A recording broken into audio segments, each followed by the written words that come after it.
The Reserve Bank is set to inflict more mortgage pain despite falling property prices. We're also seeing a silver lining with a bunch of lenders reducing their variable rates. Is this a way that banks are fighting back against the Reserve Bank? Well, we're going to find out today. The Reserve Bank will raise the cash rate in September's board meeting, and it's expected by another 50 basis points, up to 2.35%. Now, there is a small risk that that increase is only 40 basis points or 25 basis points, but it's considered a very low risk and unlikely to happen. And the governor will have a speech on Thursday, and in that speech he's going to reiterate the fact that the Reserve Bank has no preset path moving forward. Now, there is a risk that the Reserve Bank governor hints at the pace of the tightening potentially could slow next month.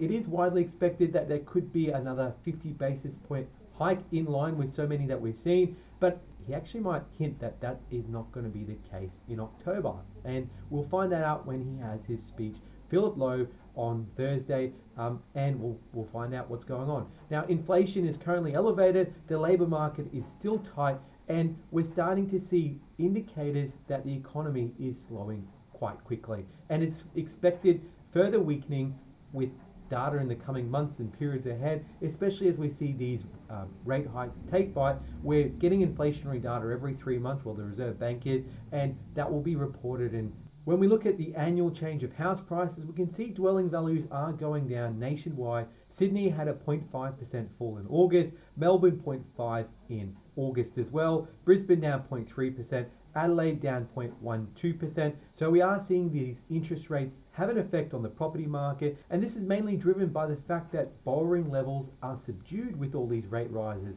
As we've seen so many rate increases since really May this year, 0.5% in the last 3 months, potentially another 0.5% in September. Every 0.5% rate hike does reduce your borrowing power by about 5%. So with so many rate rises, you've lost at least 20% in your capacity just in the last 4 months alone. With another 0.5% increase coming in September, we're also going to expect another 5% drop in your borrowing ability, and this has a knock-on effect to the property market, and we're seeing this with values of dwellings decreasing across the nation. Another thing to keep in mind is rental values have increased at record levels. We've seen a bit of this talk in the news recently with rental freezes being proposed. Brisbane really leading the way in annual changes of rental growth in the last number of months. We've seen that peak now at 14.1%, Adelaide hitting 12.2%, Sydney, Canberra, Perth all elevated, and we can see over the last 5 years what that looks like on a rolling average. Perth really peaking during COVID, a lot of it maybe to do with border closures and potential lack of supply. Same things happen here with units, where we can see elevated increases in costs of living, and we've seen that 9 out of 10 economists are expecting the cash rate to increase on Tuesday, and about 2/3 of them predicting by 0.5%. So we are most likely going to see that the cash rate is going to hit 2.35%. Now, those that are watching might be asking or questioning, how high are rates actually going to go? Now, it depends on who you listen to. CommBank has predicted that the cash rate will get to 2.6%, Westpac at 3.35%. They interviewed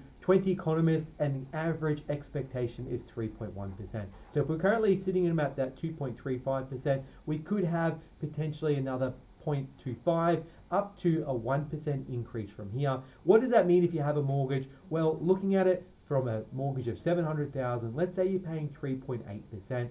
That effectively means that your rate's going to go, and repayments from $3,262 per month up by 0.5% to $3,423 per month.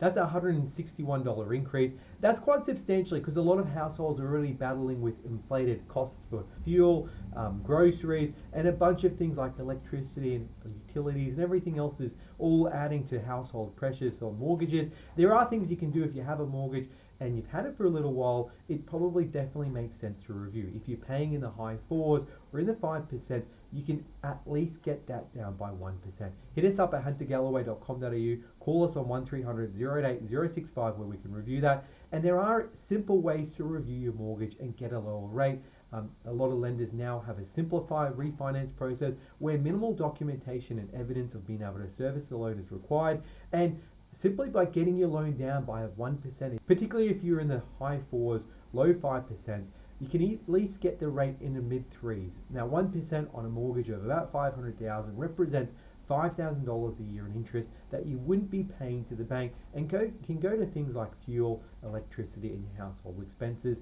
There are a bunch of lenders that also offer incentives such as refinance cashbacks that range from anywhere from $2,000 to $4,000. So certainly worthwhile looking into. Hit us up if you do need any assistance and want to understand further. Now, while interest rates are increasing, we've also seen a large number of lenders reduce their variable rates that are on offer. We've seen Macquarie, ING, Westpac, St. George, and now Commonwealth Bank come out and said they're actually going to reduce their variable rate on offer. Whilst we are going to see the rate increase on Tuesday by potentially 50 basis points, we've seen 10 basis points be passed on by Commonwealth. So Commonwealth has said that for owner-occupier loans, around that 70% lend or less, they're reducing their variable rate that's advertised to 3.69%. Now, it is important to remember that these rates are only for new customers. So if you have an existing loan with CommBank, these aren't something that would be applicable or available to yourself. But it is interesting to see that the banks are now offering lower variable rates, even in the face of the Reserve Bank and all their bunch of increases that they've had in the last 4 months. Now, if you're lending between 70% and 80%, that rate is 3.79%, and 80 to 95%, that's going to be 4.64%. Now, 4.64 in terms of a market outlook, that is on the higher end. 3.69, 3.79, that's quite competitive. So if you're really lending under 80%, these are pretty competitive options there available. Now, if you are looking at investment loans, once again, under 70%, you're looking at 3.99%. If you're between 70 and 80%, you're at 4.09%.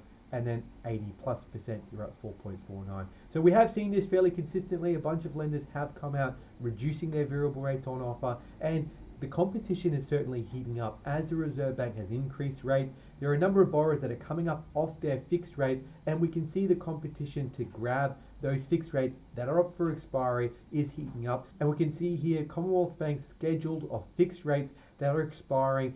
They're all coming up in December, rolling on through all the way to December 2023. So all the lenders are keen to grab these fixed rates that are coming up off review, and there is going to be a lot of mortgage shock because a lot of these fixed rates are locked in at 1.99%, 1.89%. So when they come off, they're going to be looking for the most competitive deals, especially because they're nearly seeing their rates double, and repayment shock is going to be quite substantial.